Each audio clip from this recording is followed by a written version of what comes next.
Yo, what's going on guys? My name is Valric and today I want to be talking about the trimmed Completionist poll that is currently live in the game. Yeah, you heard that right. There's a poll in Runescape 3, believe it or not. But they're not anything like the old school Runescape polls if you are familiar with that. But if you're not familiar with that, when old school Runescape polls something, which obviously their entire game is based on, it needs to pass with 75% for it to be added in the game. They might have changed it over the years, but that's the number that always stuck with me. I think they might have actually lowered it to 70%, but I'm not too sure. Correct me if I'm wrong in the comment section down below. But pretty much, if it's over that percentage, it gets added to the game 100% in the state that it's pulled in, and then they can later nerf or buff it. But then again, that also gets pulled. If that would be the case, the 75%, none of the ones that are being pulled in RuneScape 3 currently would be passing. But unfortunately, it's not. It's just it's like us giving them advice and feedback on what we want, and definitely not one. So let me know in the comment section down below, which of the ones do you actually want to see in the game, and which of the ones do you actually not want to see in the game? I'm very curious to see that, whatever you guys think. And what did you vote? I will tell you what I voted in this video, so if you feel free to share in the comment section down below. If you do enjoy this video, leave a like, subscribe if you're new. We're trying to get to 3k and eventually at 5k by the end of the year. Join my Twitch channel. I'm live every single day at 5 p.m. game time it is now. And without further ado, let's get into it. But before we do, by the way, like literally before we do, I just want to show you something. This is something that Mod Ramen tweeted, and it's the customization of Compcape particles, which I think is amazing. By the way, I would love for this to be an added feature. This is not planned to be added anytime soon. This is just a game jam project. I just wanted to show you guys it because I think it's really cool, and it's a bit too short to make an entire video on. But that's awesome, right? Like, that is something I would love. And the great thing is you cannot copy the trim Completionist particles, and I would love for this to be added because I think the trim Completionist particles are ugly as hell. But then again, I do think there should be a trim Completionist redesign to better define what is a comp and trim Completionist, because as far as I know, the only real big change are the colors of particles. And if you have custom particles, well, that might cause some issues. But without further ado, let's actually just get into the poll. So the first question that has been asked is, should the Master Quest Cape be added to the trim Completionist? To me, this is something I did vote yes on, but I'm still a bit hesitant on, because as I said in my previous video, if you watch it on the Completionist, my main issue with this is I feel like it kind of devalues to a certain extent the Master Quest Cape, because if you didn't know, even the developer of the Master Quest Cape made it with the idea of it being a different path to Completionist. So you didn't have to do Completionist to get the Master Quest Cape, and sure, that will still be the case, but I feel like right now, if you see a Master Quest Cape in the game, it has some sort of status, at least to me it does. And I feel like when it will be added for trimmed Completionist, it will be having less of a status. But the good thing is, and I think the main thing why people don't want to have this on the trim cape, is the effigy incubator. If you don't know about that requirement, it takes 6 months with monthly D&D tickets, and there's no way to speed it up. It's not like ports where you can get lucky, or if you grind it out enough, you can do it a little bit faster, or there are enhancements for it. No, that's a fastest way that you could do it, and otherwise it will take out a year because it's a monthly event that you need to do 12 times. So yeah, they are going to be changing that requirement to begin with, so it will no longer take that amount of time, so it will be a lot better to do. But in general, I do feel like the Master Quest Cape should be on there because it makes sense from the Quest Cape to the Master Quest Cape for trim and Completionist Cape. And I don't know, like it is a very fitting thing to have on there. It just feels a little bit bad for the people that are just Master Quest capers and get the cape devalued a little bit. But obviously devaluation is just something that is up to you, and you can have any value to anything in the game that you want to. And I firmly believe in that, by the way. For me, it's just a personal thing, right? Like for me, that loses a bit of value, but whatever. Let's get into the controversial one, which is actually the second question, which I completely forgot was the second question, is should the Reaper Crew achievement be added to the trimmed Completionist Cape? The current vote is sitting at 67% in favor and 33% in non-favor, and I'm actually in the 33% because right now I do not think that Reaper Crew should be added in its current state to the trimmed Completionist Cape. And I think that is very important, by the way. And before we even get further into this, I am not of the belief that there should be no PVM requirements on the trim Completionist Cape. I would even go as far that I feel like normal mode Zuck should be on the Completionist Cape because it unlocks an achievement that obviously unlocks hard mode and obviously for slaying it. But kills are on comp, why are Zucapes not on trim? That is just my opinion. So I'm not even of the opinion that PVM shouldn't be on the trim cape, but it should just be different, and it should be something you can solo, and I think, or at least small group.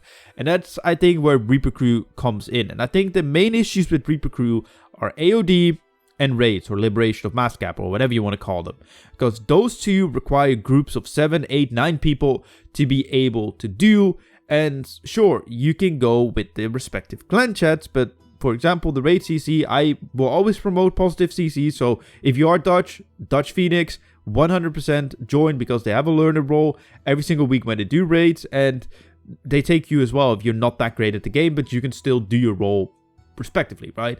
But the raid CC, yeah, they're a lot more elitist and a lot more, well, toxic. At least that's what I think they are, because quite frankly, when it comes to the raid CC, if you already go with enemy dead, you know, the thing that keeps you alive, especially if you are a learner, they will kick you.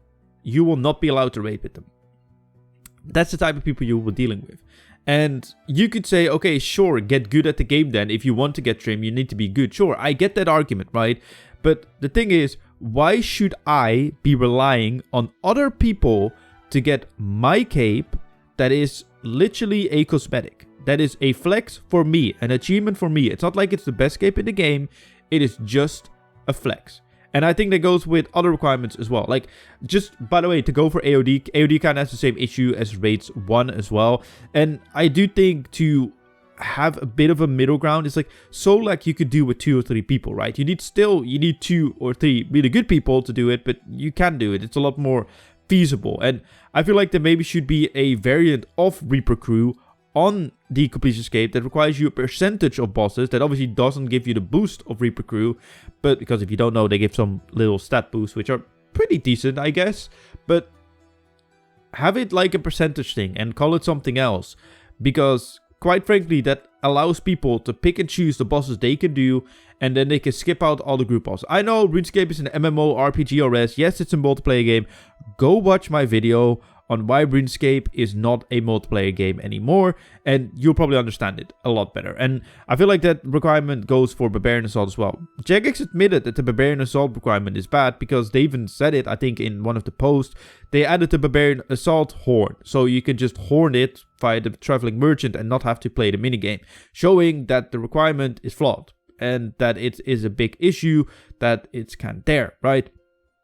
And I feel like you should not be reliant on other people to get your comp/trim Completionist. That's my opinion. So let's go into the next one, because I can rant about that for an entire video. So the next one is shoot Zamorak 100%. Well, Zam, are you winning Zam added to the Completionist or trim Completionist. 52% are in favor and 47 are in non-favor. This is the second most controversial one. And I think I know why. Because yes, again, I voted no, but not because I don't think it should be added. I think it should be added, but it shouldn't be the solo version. I think it should be the group version that should be added. Because right now it's polling for the solo version, and I think the group version is a lot better. Because sure, 100% Telos is on there, but I feel like 100% Telos is a lot easier than 100% Zamorak. And you could even dart 100% Telos. So even if you're not the greatest PVMer, you could still get the requirement done, which I think is a good thing, because yet again, not all comp players are great PVMers, and I do think PVM should be on there, but not too extensively. And I'm glad that this one is definitely very controversial and probably shows Jagex like, hey, maybe we should look into it. And I'm definitely just want to give my feedback on it. I think it should be on there for consistency's sake with Arclays 100% and Telos 100%, but I feel like it should be in the group version and not the solo version, and that's enough said about that one. Next up is Globetrotter. Should it be added? So the Globetrotter outfit is huge for clue scrolls, and it takes a little bit of time to grind out, but yet again, if you grind it out, especially doing hard clues, I don't know how many hard clues you need to do, but you'll be making 1.5 bill at least, probably, if you get a die, probably a little bit more. So it's not a punishment to get it, and it's 70% versus 29%, which I don't understand the maths on it. Obviously, I know it's like small percentages, like after the comma, but it should be 70 to 30% game if you do maths correctly. But I think it should be added. I think it was crazy that there was nothing relating to clues at all on comp and trim. And obviously they recently added some with having to do every single tier, having to do every puzzle on the comp requirements, and on trim you have to fill every hidey hole, which I think should have been on there from the start. And I think Globetrotter should definitely be on there as well, not just because I'm a clue scroller, but just in general, because I think it makes sense, because this leads a little bit into the next question as well. I think the trim completion escape should allow you, or should have you unlock all the major good unlocks in the game by going for trim, right? And I feel Globetrotter is such a huge unlock for clues, especially if you think about it. If you properly want to do easy and medium clue scrolls, like properly like do them semi-fast and fun, and have your inventory filled with teleports like how all clues have, then you need the Globetrotter outfit, because there's so many emote clues, there's so many emote clues pretty much, and also emote clues where you have to take off all your armor, including all your teleports that you're wearing on you, right? And you usually don't have enough inventory space for it, and it makes it so much better to do. But lastly, should the Completionist and or trimmed Completion Escape be changed in name or be defined?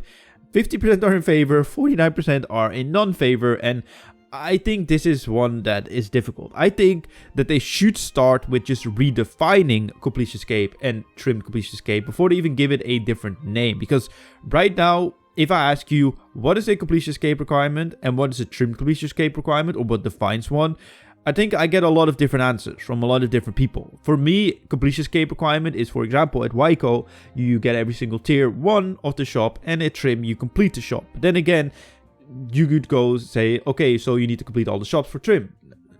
No, because, okay, then it's not consistent.